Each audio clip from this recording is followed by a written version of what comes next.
Hello and namaste everyone, welcome back to my channel. So friends, तपाईले स्क्रिनमा एउटा preview video हेर्न सक्नुहुन्छ जुन चाहिँ रहेको छ क्यापकट को एडिटिङ. चलिए शुरू करते हैं. सो वेल फ्रेन्ड्स, हामी चाहिँ मोबाइलको स्क्रिनमा आइसकेको छौँ. हामीलाई चाहिँ एप्लिकेसन रहेको छ क्यापकट जुन चाहिँ तपाईले प्ले स्टोरबाट इजिली डाउनलोड गर्न सक्नुहुन्छ. सो फ्रेन्ड्स, तपाईले पनि आफ्नो क्यापकट एप्लिकेसनलाई ओपन गर्नु होला. मेरो चाहिँ क्यापकट एप्लिकेसन यहाँ रहेको छ. सो मैले यसलाई ओपन गर्न गइरहेको छु. सो फ्रेन्ड्स, क्यापकट एप्लिकेसनलाई ओपन गरिसकेपछि तपाईले हेर्न सक्नुहुन्छ न्यू प्रोजेक्ट. जस्ट त्यसमा एकचोटि क्लिक गर्नु होला र त्यसमा क्लिक गरिसकेपछि तपाईले जस्ट चारवटा फोटो सेलेक्ट गर्न सक्नुहुन्छ. सो फोटोजमा गएर चारवटा फोटो सेलेक्ट गर्नु होला. म चाहिँ सुरुमा एउटा थरको फोटो सेलेक्ट गरेँ. सो फ्रेन्ड्स, फाइनली मैले चारवटा फोटो एड गरिसकेको छु. अब त्यसपछि एडमा मैले क्लिक गरेँ र एडमा क्लिक गरिसकेपछि तपाईले चाहिँ यहाँ सबभन्दा पहिले यसरी स्लाइड गर्नु होला र फर्मेटको अप्सन हेर्न सक्नुहुन्छ. त्यसमा क्लिक गरेर 9:16 लाई सेलेक्ट गर्नु होला र एउटा कुरा हेर्न सक्नुहुन्छ यहाँ चाहिँ ब्ल्याक आइरहेको छ यहाँ माथि. यसलाई दुईटा औँलाले यसरी रिसाइज गर्नु होला सबै फोटोलाई.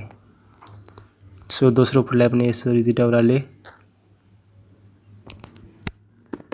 यसरी रिसाइज गर्नु होला सबै फोटोलाई. सो त्यसपछि अर्को फोटोलाई पनि मैले यसरी रिसाइज गरिदिएँ. त्यसपछि नेक्स्ट फोटो यसलाई पनि रिसाइज गरिदिएँ. अब लास्टको जुन इन्डिङ पार्ट रहेको थियो यसलाई हामीले डिलिट गर्नुपर्ने हुन्छ. सो फ्रेन्ड्स, यो चाहिँ इन्डिङ पार्टलाई यसरी डिलिट गर्नुहोस्. डिलिट पारिदिएँ मैले. अब चाहिँ तपाईहरुलाई के गर्नुपर्छ भन्नाले नि अब टाइमिङ मिलाउनु है. टाइमिङ तपाईलाई स्क्रिनमा दिइरहेको छु. First photo 10 second. सो यसलाई समथिङ 10 सेकेन्डसम्म राख्नु होला. सो म यसलाई 10 सेकेन्डसम्म राख्न गइरहेको छु. 9.6 10 ओके 10 सेकेन्ड भइसक्यो. अब त्यसपछि सेकेन्ड फोटोलाई चाहिँ तपाईले राख्नु होला 2.8 second something. So 2.8 second second photo. अब थर्ड फोटोलाई राख्नु होला तपाईँ 2.6 second. So fourth last photo रहेको छ जुन त्यसमा चाहिँ 2.1 सेकेन्ड राख्नु होला. सो 2.1 सेकेन्ड राखिसक्दा अब तपाईले चाहिँ इफेक्टहरु हाल्नुपर्छ है. तपाईले सबभन्दा पहिला फर्स्टको फोटोमा चाहिँ इफेक्ट के हाल्नु भन्नाले अब तपाईले सबभन्दा पहिला म्युजिक हाल्नु. इफेक्ट हाल्न अगाडि तपाईले एड अडियोमा क्लिक गर्नुस्, एक्सट्र्याक्टेडमा क्लिक गर्नुस्. म चाहिँ लिंक दिइरहेको हुन्छ म्युजिकको. सो म्युजिक मैले एड गर्न गइरहेको छु. सो के यस्तो प्रकारले सो एक ठाउँमा हामीले चाहिँ गन साउन्ड आउँछ जहाँ चाहिँ बन्दुकको आवाज आउँछ यहाँ सुन्नु.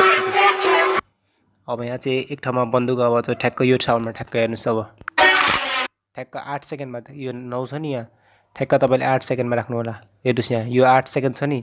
जतिखेर यहाँ 8 सेकेन्ड आउँछ नि त्यतिखेर ठ्याक्क तपाईले यो फर्स्ट फोटोलाई यसरी सेलेक्ट गरेर स्प्लिट पार्दिनु होला. अब स्प्लिट पार्दिनु भयो नि.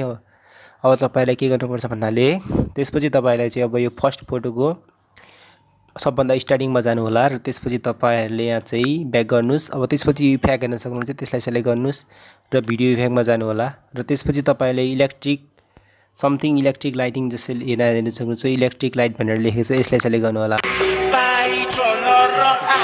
गरिदिन्छु कपिराइट नहोस् भनेर. सो राइट गरिदिएँ मैले हैन. अब इलेक्ट्रिक लाइटलाई कहाँसम्म राख्ने भन्नाले अघि तपाईले जुन ठ्याक्क जहाँ फोटो काट्नुभयो ठ्याक्क यहाँसम्म राख्नु होला. सो हेर्न सक्नुहुन्छ ठ्याक्क यहाँसम्म राख्नु होला. अब चाहिँ जुन यो पार्ट रहेको छ नि यो फोटो ठ्याक्क यहाँ चाहिँ हामीलाई के राख्नुपर्छ भन्नाले भिडियो इफेक्टमा जानु होला र त्यसपछि तपाईले रोलिङ फिल्म भनेर सर्च गर्नु होला. यहाँ हेर्न सक्नुहुन्छ रोलिङ फिल्म इफेक्ट. त्यसलाई सेलेक्ट गर्नु होला र राइट गर्नु होला. सो रोलिङ फिल्मले ठ्याक्क यहाँसम्म थोरै यस्तो राख्नु होला ठ्याक्कै. सो यहाँ चाहिँ अब गन साउन्ड हुनुपर्ने. सो रोलिङ फिल्ममा आइसक्यो. अब ठ्याक्क तपाईले रोलिङ फिल्मको तल हेर्नुस्. यो दुईटा जुन फोटो छ नि यो दुईटा फोटोको ठ्याक्क तल तपाईहरुले यसरी आएर भिडियो इफेक्टमा जानु होला. फ्रेन्ड्स, अब चाहिँ तपाईहरुले चाहिँ हेर्न सक्नुहुन्छ यो तीनटा जुन फोटो रहेको छ यसमा हामी इफेक्ट लाउँछौँ. ठ्याक्क स्टार्टिङ पोइन्टमा आउनुस् र भिडियो इफेक्टमा जानु होला. त्यसपछि तपाईहरुले चाहिँ सबभन्दा फर्स्टमा हामीले चाहिँ एउटा इफेक्ट लाउनुपर्छ जुन रहेको छ सेक भन्ने. सो सेकलाई चाहिँ सर्च गर्नु होला. यसरी ट्रेन्डिङमा होला सायद त्यो सेक भन्ने इफेक्ट. र तल यसरी स्लाइड गर्दै जानुस्. सो फ्रेन्ड्स, यहाँ चाहिँ तपाईले सेक इफेक्टलाई सर्च गर्नुपर्ने हुनेछ. बेसिकमा हुनुपर्ने सेक. सो यहाँ रहेको छ सेक. सो यसलाई राइट गरिदिनुहोस् हैन. अब यसलाई चाहिँ फुल पारिदिनुहोस् पुरै भिडियोको बराबर. सो यहाँसम्म हाम्रो भिडियो रहेको छ. त्यसपछि अझै एउटा इफेक्ट हाल्नुपर्छ ठ्याक्क यो सेकको छेउछाउमै गएर हैन. तपाईहरुले फेरि त्यसपछि यो एरोमा क्लिक गर्नुस्. फेरि भिडियो इफेक्टमा क्लिक गर्नुस् र त्यसपछि तपाईहरुलाई चाहिँ यहाँ चाहिँ अझै एउटा इफेक्ट चाहिन्छ जुन रहेको छ electric I. So electric I तपाईहरुले चाहिँ इलेक्ट्रिक आई सर्च गर्न अगाडि तपाईले D3D मा जानु होला. तपाईले यहाँ चाहिँ D3D मा गएर लाइटिङ हेर्न सक्नुहुनेछ एउटा। यो लाइटिङलाई पनि सिलेक्ट गर्नु होला र राइट गर्नुस् र यसलाई पनि फुल पार्दिनुस्। अब त्यसपछि अर्को एउटा इफेक्ट रहेको छ तपाईहरुको जुन रहेको छ मेन इफेक्ट। सो तपाईले बडी इफेक्टमा जानु होला। बडी इफेक्टमा गइसकेपछि तपाईहरुले यहाँ चाहिँ इलेक्ट्रिक आई भनेर हेर्न सक्नुहुन्छ, त्यसलाई सिलेक्ट गर्नु होला। राइट पार्दिनुस् र इलेक्ट्रिक आईलाई पनि तपाईले फुल स्क्रिन पार्न पर्ने हुन्छ।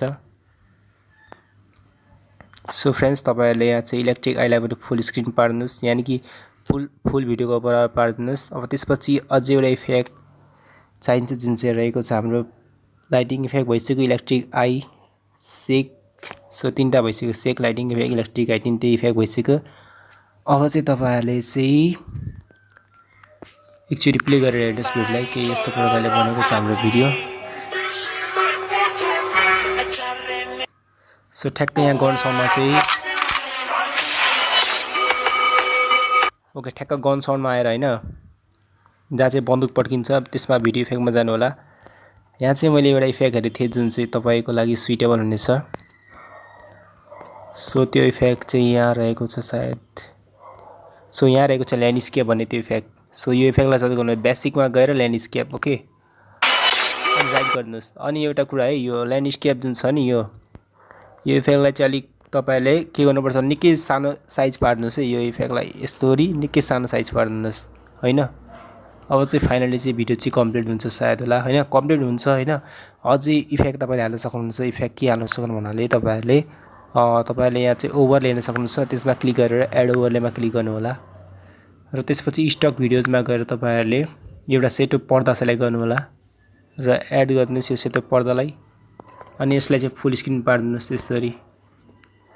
सो यसलाई चाहिँ फुल स्क्रिन पार्दिनु होला तपाईहरुले।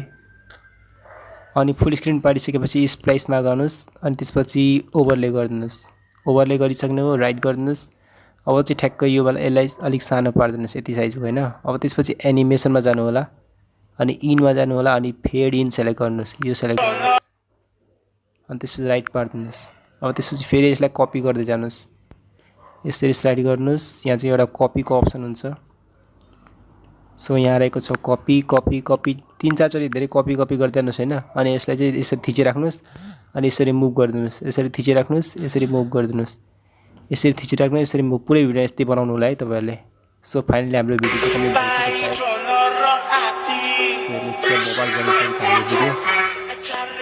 सो फ्रेन्ड्स भिडियो मन परेको प्लिज लाइक शेयर सब्स्क्राइब च्यानललाई सब गरिदिनु होला हैन। अब चाहिँ फाइनली भिडियो चाहिँ बनिसक्यो। तपाईहरुले ग्यालेरीमा सेभ गर्ने काम मात्रै बाँकी रह्यो जुन चाहिँ हामीले यहाँबाट गर्न सक्छौं। सो यसलाई सिलेक्ट गर्नुस्, त्यसपछि तपाईको भिडियो चाहिँ ग्यालेरीमा सेभ हुन्छ। सो फ्रेन्ड्स आजको एडिटिङ यति थियो। Thanks for watching the video.